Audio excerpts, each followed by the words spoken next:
2, 1. Oh, wait, what? Okay, there we go. All right, perfect. Welcome, everybody. Welcome back to Musicians List Backfield, which is my new rebranded podcast. Today, for this first new episode, we have Jackson Arnold, and if you know him by a different name on Instagram, it's probably by iHack on Drums. He's very popular. He's very talented with drums, and today I'm going to be interviewing him.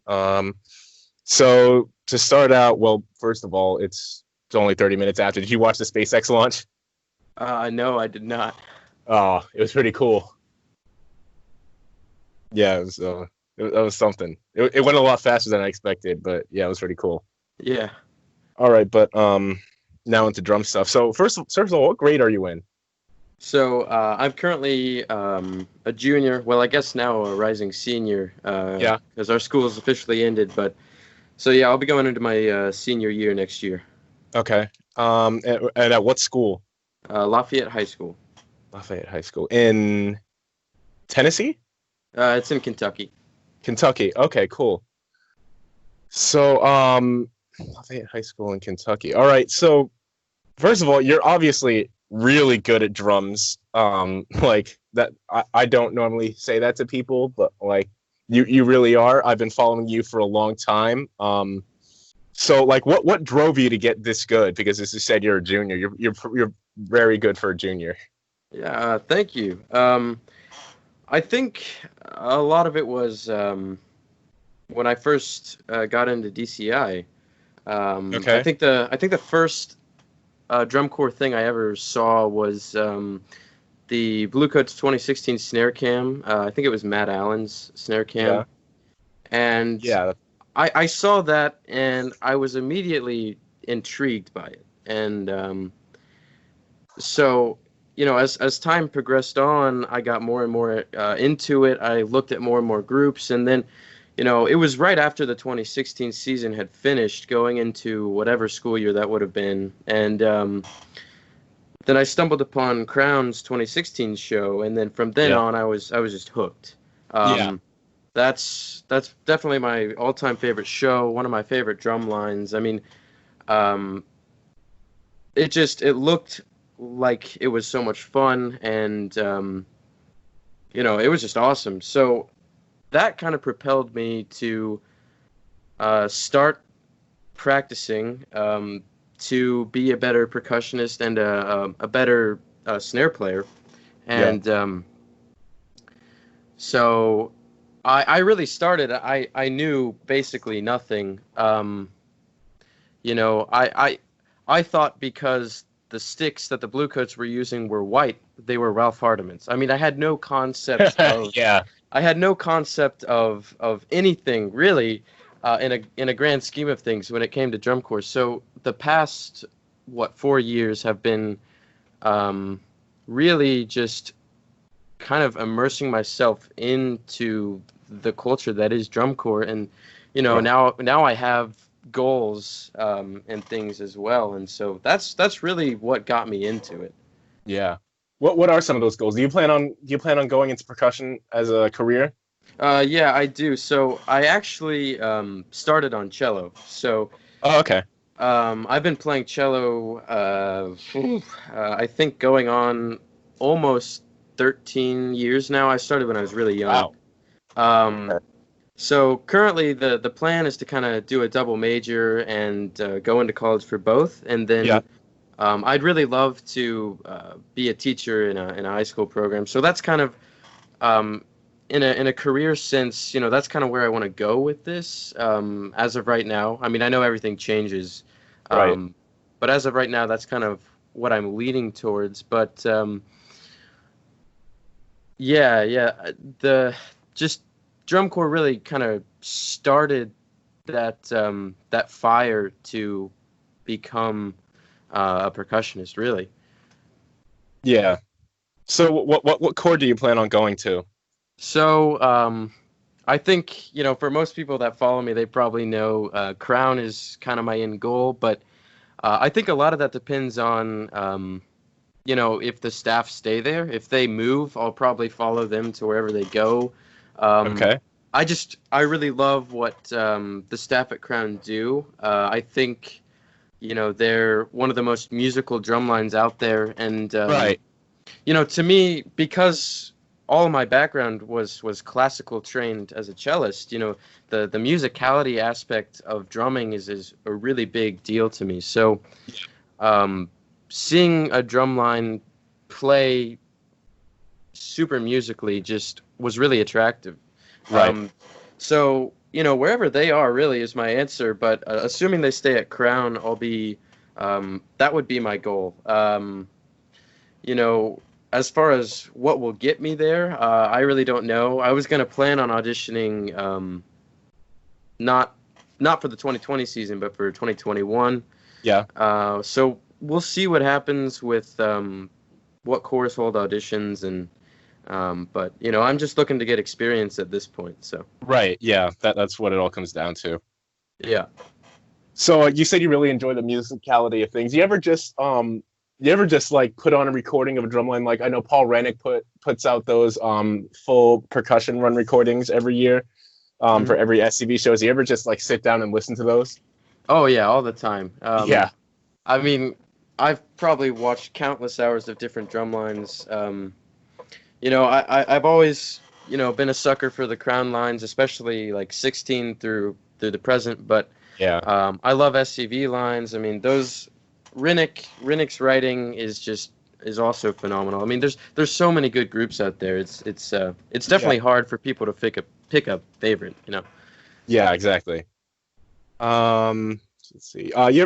So you said you wanted to go to Crown. Mhm. Um, that's pretty ambitious. Yeah, yeah, Yeah. I mean, I can't blame you. I mean, people in my area want to go to Crown. I live in Virginia, so that's one of the only things around us. I mean, we yeah, have Boston up north and Jersey Surf and Raiders, but if you really want to get into it, you go to a Crown audition. So yeah. that's probably my plan as well. But let's see. You ever take lessons with someone? So yeah, I've actually taken from a number of people. I started out with I think the first lesson I ever had was with a guy by the name of he was the section leader for Crown 2016. I don't know how to say his last name, but I'll probably butcher it. But I think it's Zach Optenaker. I don't know, something like that. Yeah. So I think I had one lesson, and at this point I'm still way in over my head. So Yeah. you know, I really, the whole drum corps thing was super new, and I thought that I could take what I learned from that and just go forward.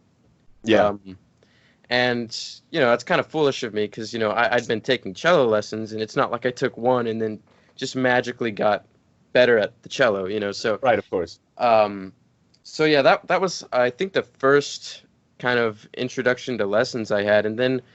Um, I took from Phil Andrews for a while, who was section leader Okay. for 2018. Yeah. Um, and so yeah, I took from him, and then currently I've been doing bi-weekly lessons with Frankie Cummings, who's the battery coordinator, I believe now, Okay. at Crown. So So you know the some of the staff pretty well at this point. I mean, I don't know that I know them super well, but I definitely have been immersed in that technique for a while, and so. Yeah. Um, because I was so attracted to Crown from the start, I really tried to aim to learn their technique and what they do. Yeah. Um, and so I figured, what better way to do that than by learning from alumni and staff. So, you know, Yeah. So let's see. What else we got here? What would you?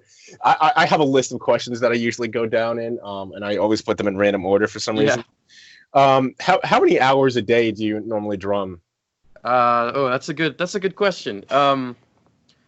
I'd say when it comes to like actual focused practice, probably you know, an hour and a half to 2 hours, at least Yeah. right now, and some during the school year. During the school year, I'd probably say, an hour and a half Yeah. probably is the average. But right now, I'm probably drumming, 4 to 5 hours a day, but I'd say only like 2 of that is probably like actually focused practice. Yeah. You know, it's hard to practice for a long amount of time and stay focused, which is why I think a lot of times people don't recommend practicing that long unless you know you can stay focused. But, you know, I think just from my own experience, if you always practice really efficiently and you never have any fun with it, then it starts to get boring and you get burnt out. And so I think it's always, of course. Even if it's not every day, I think it's always fun to just sit down and you know, make some stuff up or play with the recording of a line you really like or just something like that, you know, to kind of keep it interesting. Yeah. So you submitted an audition for a virtual drum corps, right? Yes. Yeah, you excited for that? Yeah, man. I mean, never in the past time that I've been into drum corps would I have thought I would have done something virtually before I would have ever been in an actual group. But I'm looking forward to it. I think it's a really cool opportunity, especially, you know, bringing together everyone, you know, regardless of experience level. I think that's really awesome. Yeah, definitely. So let's see if we're just going down the list. What's your favorite drum brand? Oh man, gonna have to go with Pearl. Yeah. I've actually, the funny thing is I've never even played on a Pearl marching drum, but Yeah. As far as when it comes to versatility, I think Pearl, they have great concert instruments. I mean that Adams partnership. I mean Adams makes great marimbas and so you've got that side to it. You've got, you know, a really great concert side of instruments, and then you've also got a really great marching side of instruments. And when you look at all the WGI groups, I mean, I'd say more than half are probably using Pearl. I mean, Yeah. and the drums just they always sound really good. So even though I've never played on Pearl, I would probably say that's my favorite brand. I mean, I've had the most experience with Yamaha. Yeah. And I mean, they're good and they're reliable, but I think Pearl probably takes the edge for me. Yeah. I mean, Pearl has that range where you can mostly tune it to anything you want. Like, Yeah. some drum companies will only have like you're only really supposed to tune it to one specific way, and if you don't, then it sounds really awkward. Yeah. And I think that the only other people who do that as well as Pearl are Mapex, and that's probably my favorite brand. But it's funny that you said you've never touched a Pearl drum before, because I've never touched a Mapex drum before, but I still love them that much. Yeah. Especially when they don't sound as good together as a line for some reason, but like if you take one of their drums individually and play on them, they sound really good. Yeah. Yeah, so yeah, drum bands are weird, but yeah. Yeah, there's definitely been, I think the strangest drums I've seen have definitely been the System Blue drums. I can't say I'm a huge fan of them, but I guess they're no longer, at least for the Blue Devils. Oh yeah, I heard about that. They're on Ludwig now, or yeah, Ludwig. Who knows if they'll start producing like similar drums through that manufacturer, but yeah. I think it'll be interesting to see what kind of happens with that. Yeah, it is an interesting switch. And then we're seeing a lot of other chords switch to Mapex as well, which is interesting because like I think those are also the best looking drums that they've got. Yeah, I mean they look nice. Yeah, they do. So yeah, we'll see how that works out for the Blue Devils. But I mean, I'm pretty sure high schools are buying a lot more into System Blue now, so it doesn't hurt them that much. And RCC is still using System Blue, I'm pretty sure. Yeah. So everything still works out for them in the end. Yeah, I mean that's true. Yeah. So what are your favorite pairs of sticks? Oh man, that's a loaded question. I've played with a lot of sticks for sure. I mean, for me, I'd say my go-to is probably not surprisingly the Tom Hannum Beasts. I love those. I just got a pair of those like 3 days ago, and they're amazing to me. Yeah, they you know the quality of ping shots you get is awesome. Yeah. The beef that the stick has. Um, they're definitely my all-time favorite. But I also I really am a big fan of the Tim Fairbanks fire grain sticks. Oh yeah. Um, those are some really good sticks. And then They're meaty. after that, it just kind of becomes on a day-to-day, like, there's, the John Mapes, the Mike Jacksons, the Jim Yeah. Casellas, there's so many sticks that feel really great. And so I'd say those are my top two, but Yeah. after those, it's so hard to decide. Yeah, I mean, honestly, I play quads, but if I've used any type of stick more when I'm playing quads, it's usually snare sticks. I just Yeah. have to always feel better for some reason, and I'm not sure if it's because throughout quarantine I've developed gigantic pad hands, and once I play Yeah. on actual drums, it's going to get really bad. But I don't know. I've seemed to always like snare sticks better. I mean, I even use the B sticks on my quads. So Yeah, I think that's what I think Crown used the Beasts on their quads for this or for 2019. yeah, it takes a really delicate touch because I'd be destroying heads Yeah. immediately. Yeah. Yeah. Let's see. So what pad do you currently use? So, actually funny that you asked that because I just sold. I used to have like a collection of like 10 or 11 pads, Yeah. and I sold almost all of them. I still have like four, but um those four I kept for either one of two reasons. Or wait, I kept them for a couple reasons. Some of them I just didn't feel like I could actually sell because they were so like I drew on them. I put stickers all over them. Right. So I didn't really want to sell those just because I didn't really think I could. So I've got a green off-world right now, and then an Evans Real Feel, and then Yeah. the Beetle Bus Pad. But the the Yeah. main the main pad I've been using actually surprisingly is a Zymox. But I will say that I took off the laminate because that started peeling, and then the rim Yeah. broke. I think the first pad I had was a slim pad, and then I got the Zymox. Yeah. And at that point in time, I thought it felt great. The Yeah.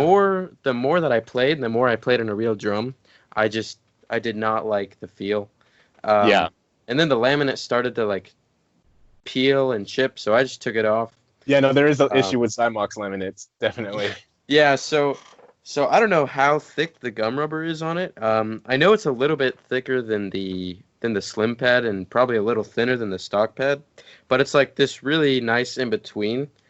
So that's the main pad I've been using. But I really don't recommend, I don't really recommend Yeah. people buy it just because of all the stuff that's been going on with people not getting their orders. And Right. I know that's been happening for a while, but it seems like it's reached a peak.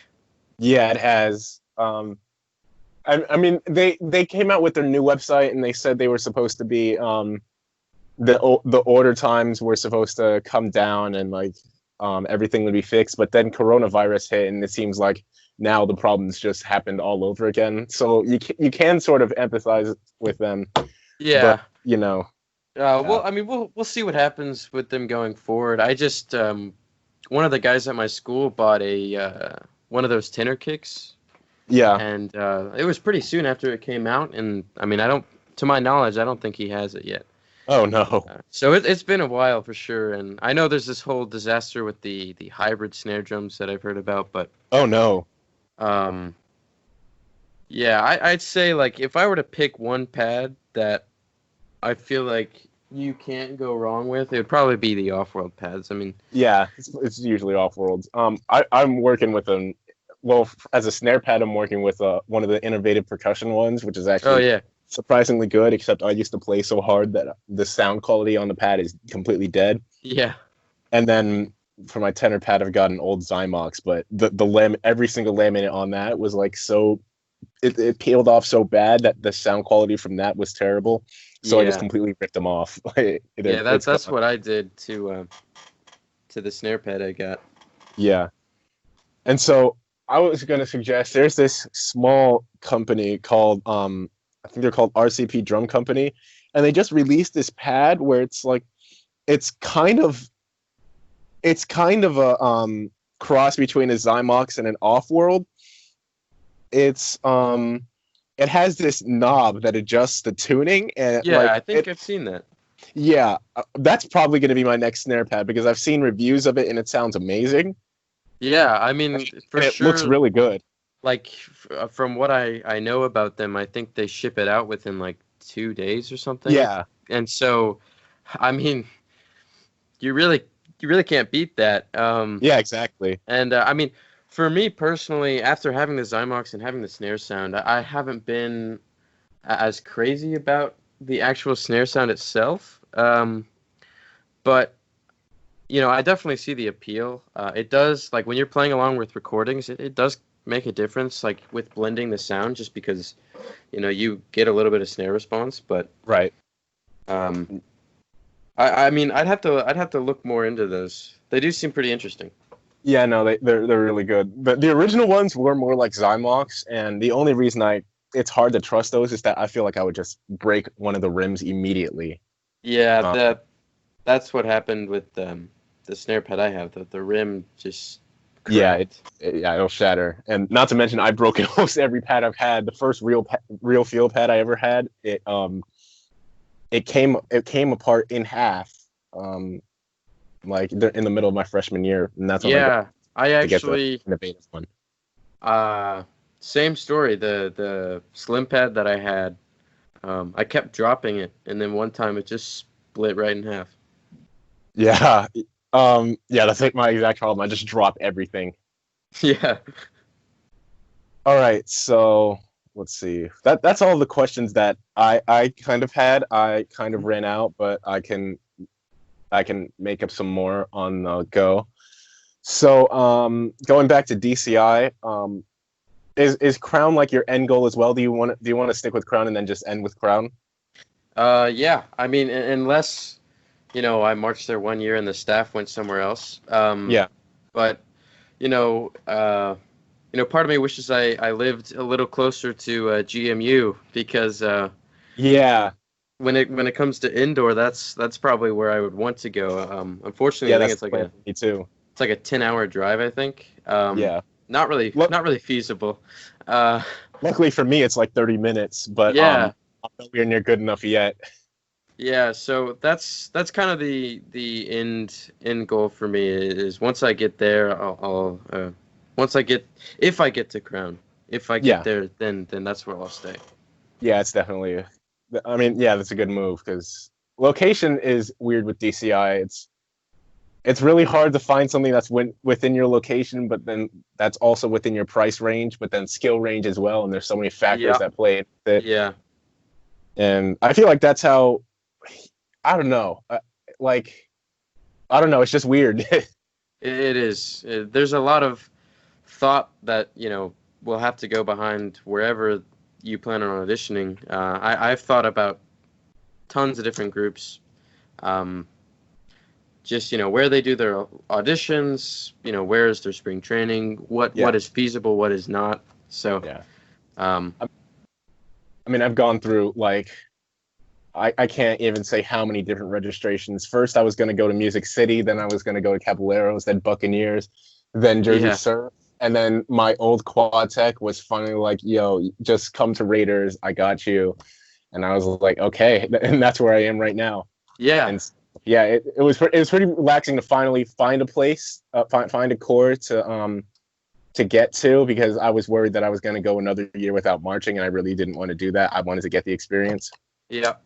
Yeah, that's I mean, that's really been what I'm trying to do right now is just figure out where that first spot is going to be, right. And I don't want to pick an organization solely with the end goal in mind. I mean, I want to pick a place that will be an actual home for the summer. So right. A lot of thought will go into wherever I end up trying for this year. So that is if any of those groups hold auditions, because I know that there are some that I don't believe are actually holding auditions. Yeah, a lot of chords have spots already full. Yeah. Like there are some world class chords that I want to take a shot at, but it's a matter of whether they have spots open or not, and that's hard to tell at this moment. Yeah, it's still kind of up in the air.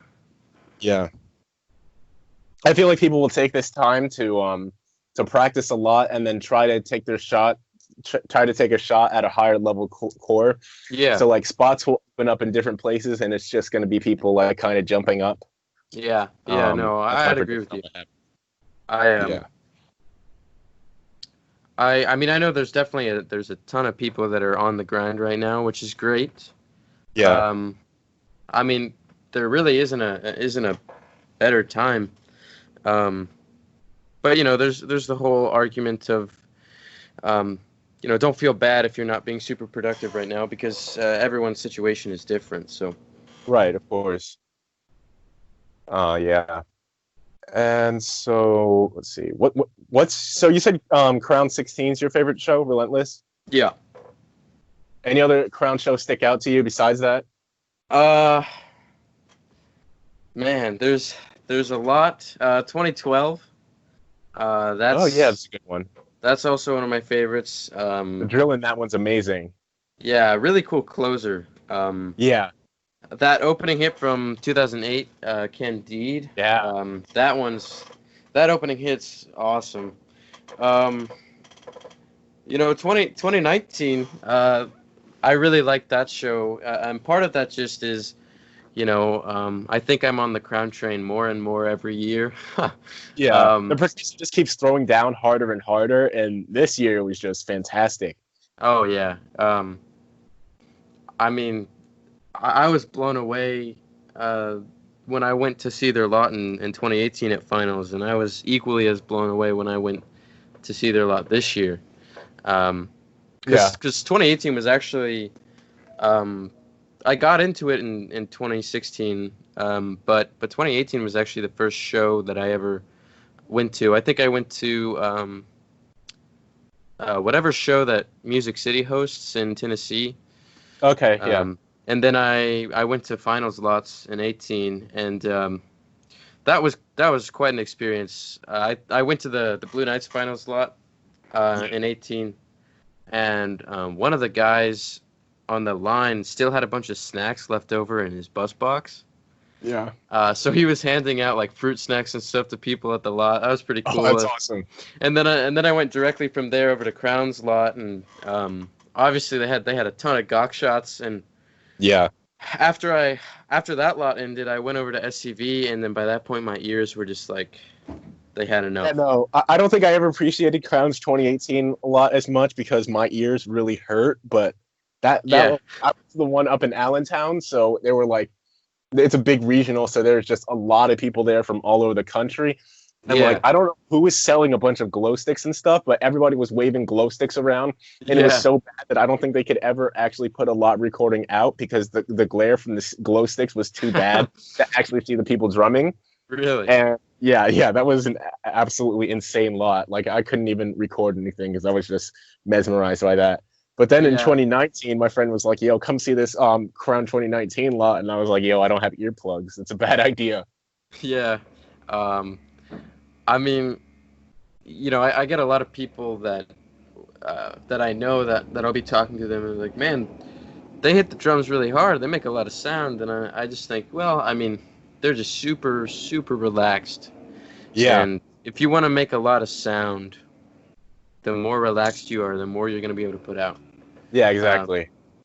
So, I mean, that and just the whole approach, it's something I really like. It makes sense to me, and I'm, you know, there's obviously tons of different schools on approach, but that's just definitely, you know, my favorite. But I mean, you know, I just really love what they do. I think, you know, my favorite aspect is just the writing, just because it's so detailed, and you know, I often feel like, especially nowadays, I feel like sometimes what will happen is whoever's writing a book will write something that's really cool, but it doesn't necessarily fit with what's going on.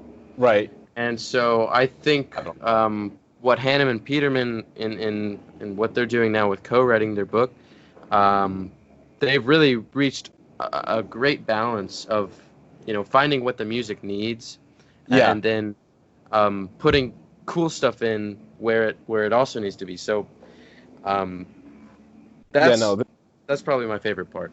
Yeah, their use of metric shifts in the opener for Yeah, 2019 is just absolutely genius. Like the way they play around with that tempo is insane. Oh yeah. Yeah, it's definitely crazy. And then by the late season, they ended up blending it in with the pit in order to like get back on those tempo changes. And I thought the way they did it was like you wouldn't even be able to tell like that was the purpose. You just think it was part of the music because it's that good. Yeah, I mean, it the opener this year was really awesome. Yeah. The writing it fit super well. I think my favorite section is the one with all those pings. It just Yeah. it fits so well with the brass, and then I mean just really everything fits super well. But it's deceptively hard. You look at the second half on paper, and you might think to yourself, "Oh, this doesn't look too bad," and then you sit down and play it, and there's all those flams and Yep. pressure changes, and you're just like, "Whoo!" Yep. My hands hurt. This is really difficult. And the video that I made of playing along to it, that took, I mean, that's probably the longest I've ever spent learning something. Oh yeah.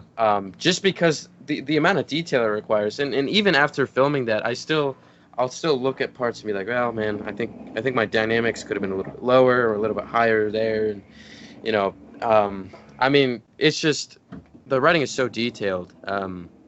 Yeah, it is. Like I mentioned before, and you look at some of the transcriptions, and you're just like, how did you hear that? Yeah, exactly. Like, I mean, I feel like I'm fairly decent at transcribing rhythms and stuff. Yeah. And I can transcribe general dynamics, but then when it comes to like splitting hairs, well, is that mezzo forte or mezzo piano? Yeah. I feel like I really, that's one of the areas where I could really develop my ears. Yeah. I feel like when transcribing gets really difficult is when like there's no view of the quads or basses, but people are still able to just like nail it from listening to it. Like I can get things from slowing it down. I've only transcribed one quad break in my life, but it took really long, and I was only able to do it by slowing down. But people can just do it by straight up listening to the quads without even seeing them, and that's pure transcription talent right there. Oh yeah, I had to slow. I transcribed a hefty portion of the 2018 Crown Show. Yeah. And I mean, I looked back on it, I don't know, a couple months ago, and realized that a lot of it was wrong. But yeah, the process of doing that took forever. I mean, I was just like, okay, what's that rhythm? Because I was listening to recordings without a Met, and there weren't a ton with a Met, because when you're in the lot, yeah, of course, there's different schools of thought on using a Met in the lot and stuff like that. But trying to transcribe some of that stuff without a Met was definitely challenging. Especially really the 2018 show had a lot of weird rhythms, and I mean, 2018 book is one of my favorites for sure. So, yeah. Well, how do you feel about the 2017 one? Because that I feel like the music was cool, but as you said, sometimes it doesn't blend in with the show overall, which I kind of felt about it. But I also thought that line was just insane. Oh yeah, I mean 2017 line does not get enough credit. Yeah. The amount of demand in some of those sections to play some of that stuff clean is just really hard. And I mean that was a clean line. Not to say that 18 and 19 weren't, because they were, but I think often they get overlooked, and I think probably the main component of that reason is just because a lot of people don't like that show. Yeah. When I first saw it, I really did not like it, and then you know, the more I've watched it, the more it kind of grows on me. It honestly grew on me at like the first time with that opening hit. I was absolutely amazed because there's with some crown shows, there's kind of like two opening hits, and like the first one is when everybody starts playing for the first time, and then there's the Yeah, hit where everything slows down and you're like, whoa, that just happened. yeah, And so like that show instantly grew on me, but it actually took a while for the percussion to grow on me. But now that I understand percussion writing a bit more, that show is definitely like one to remember. yeah. I mean that writing is really tasty.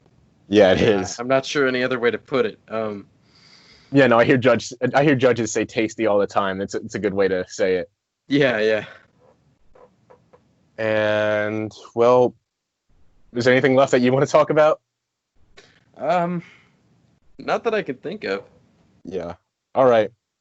Well, I mean, this was great. I really appreciate coming on to my interview. Yeah, thanks for having me, man. Yeah. Keep drumming. You're obviously great on it. Thank you. And for everybody listening, if you didn't hear me before at the beginning of the video, his Instagram username is iHackOnDrums. I'll post it in the description. And thanks for everybody who listened. And yeah, peace.